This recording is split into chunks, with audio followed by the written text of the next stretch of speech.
வணக்கம். இந்த ஒரு அழகான நாளில் நம்ம கூட கேஜிஎஃப் கருப்பசாமி ஐயா இருக்காரு. ஐயா வணக்கம் ஐயா. சிவாய நம்ம. இந்த ஒரு சூப்பரான நாளில் எனக்கு உங்ககிட்ட என்ன கேட்டு தெரிஞ்சுக்கணும் ஆசைனா ஐயா, இந்த ஏப்ரல் 14ஆம் தேதி தமிழ் வருட பிறப்பு வரப்போகுது. இந்த வருஷம் ஓவராலாக நம்ம தமிழ் மக்களுக்கு மட்டும் இல்லாமல் உலக மக்களுக்கு எப்பேற்பட்ட நன்மைகள் நடக்க போகுது, வாழ்க்கைகள்லாம் எப்படி இருக்க போகுது? சப்போஸ் எல்லாருடைய வாழ்க்கையிலும் நல்லதே நடக்கும் அப்படின்றது கிடையாது. ஒரு சில வாட்டி சறுக்கல்களும் இருக்கலாம். இந்த சறுக்கல்கள்லேருந்து ஒரு மனுஷனா எப்படி மீண்டும் மேலே எழுந்து வர்றது அப்படின்றதுக்கான வழிமுறைகள் தெளிவாக சுருக்கமாக இதுக்கான ஒரு வழிமுறைகளை நான் சொல்கிறேன். 2026 ஏப்ரல் மாதம் தமிழ் வருட பிறப்பு. இந்த வருட பிறப்புடைய முழுமையான பெயர் பராபவ வருடம். அப்போ ராசிநாதனில் ராசி கட்டத்தில் கோச்சார ரீதியாக பலமாக இருக்கக்கூடிய கிரகங்கள் எப்படி நம்மளுக்கு மேன்மை தரக்கூடிய அளவுக்கு உண்டான கிரக கோச்சார ரீதியாக இது நடக்கவிருக்கக்கூடிய ஒரு தருணங்களும், மேச ராசி முதல் மீன ராசி வரைக்கும் பல யோகங்களை அடையக்கூடிய ராசிகள் யாரு, அவயோகத்தை அடையக்கூடிய தன்மையுடைய ராசிகள் யாருன்னு கேட்குறத இப்போ நம்ம பார்க்கலாம்.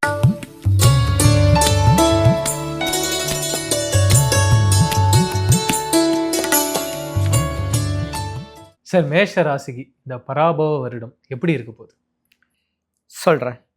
மேச ராசி நம்பர் 1 ராசி, ஸ்தர ராசின்னு சொல்லலாம், நெருப்பு ராசின்னு சொல்லலாம். அன்பு ஒன்றுக்குத்தான் அடிமையாக இருப்பீங்க. அதிகாரத்துக்கு யாருக்கும் அடிமை இருக்காத ஒரு ஆண் ராசியாக இருக்கும்.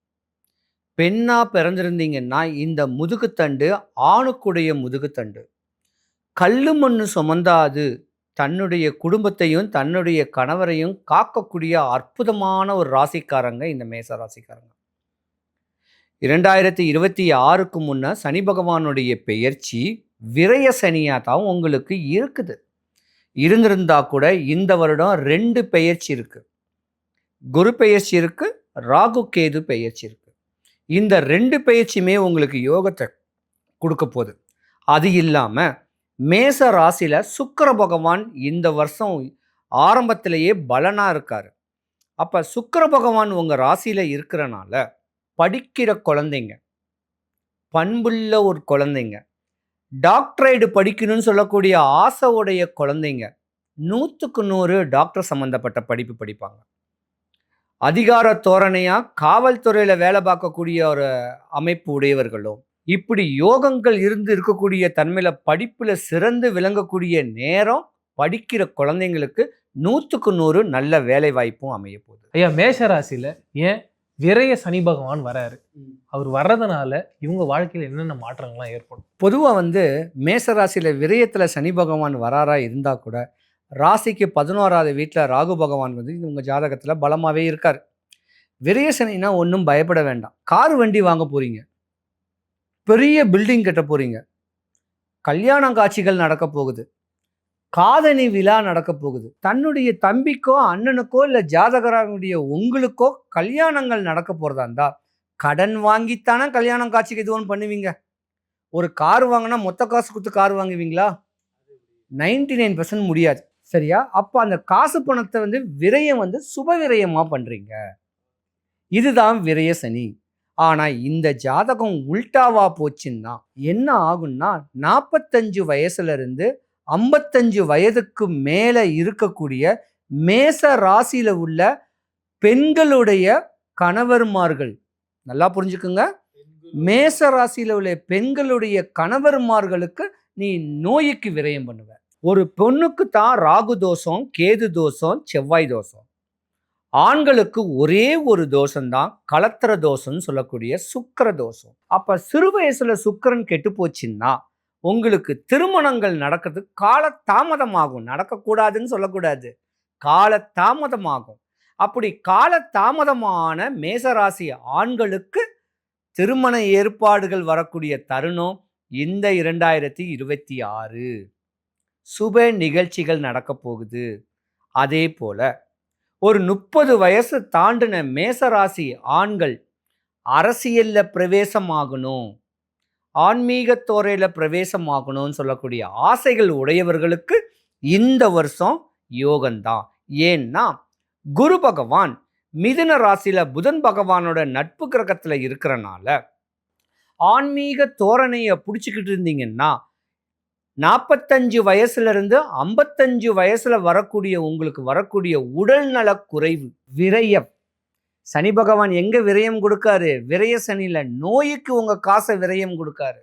அந்த விரயத்திலிருந்து நீங்க மீண்டு போகலாம். ஐயா அதே மாதிரி இவங்களுடைய ஒரு அண்ணன் இருக்கான், தம்பி இருக்கான், தங்கச்சி இருக்கான், அக்கா இருக்காங்களா, அவங்க கூட சண்டை, அதை தாண்டி அவங்களுடைய ஒய்ஃபு இல்ல ஹஸ்பண்ட் அவங்க கூட மிகப்பெரிய சண்டையா இருக்கு. அதுக்கு காரணம் என்ன ஐயா? பொதுவா மேசராசிக்கு அதிபதி வந்து செவ்வாய். மேசராசியில ஆணா பிறந்திருந்தீங்கன்னா அண்ணன் தம்பி அதிகமா இருக்கும், அக்கா தங்கச்சிகள் அதிகமா இருக்கும், அங்காளி பங்காளிகள் அதிகமா இருக்கும். மேச ராசியில பெண்ணா பிறந்தாலும் அண்ணன் தம்பியும் அதிகமா இருக்கும், அங்காளி பங்காளியும் அதிகமா இருக்கும், அக்கா தங்கச்சியும் அதிகமா இருக்கும். ஆனா மேச ராசியில பெண்கள் இருந்தீங்கன்னா உங்க மாமியாருக்கும் உங்களுக்கும் ஆகாது. நீ அன்பா பண்பா அனுசரணையா மாமியார் துப்புன எச்சியை கூட கையில பிடிச்சி வாந்தியை கூட அள்ளி போட்டாலும் மாமியார் உங்க மேல நல்லது நடக்க முடியாது. உங்களுக்கும் மாமியாருக்கும் ஆவாது. இது விதி. விதியை நம்மத்தான் வென்றுட்டு போகக்கூடிய தருணம் உண்டு. அதே போல மேச ராசியில ஆண்கள் இருந்தாங்கன்னா தனக்கு அண்ணன் தம்பி இருப்பாங்க, தனக்கு அக்கா தங்கச்சி இருப்பாங்க.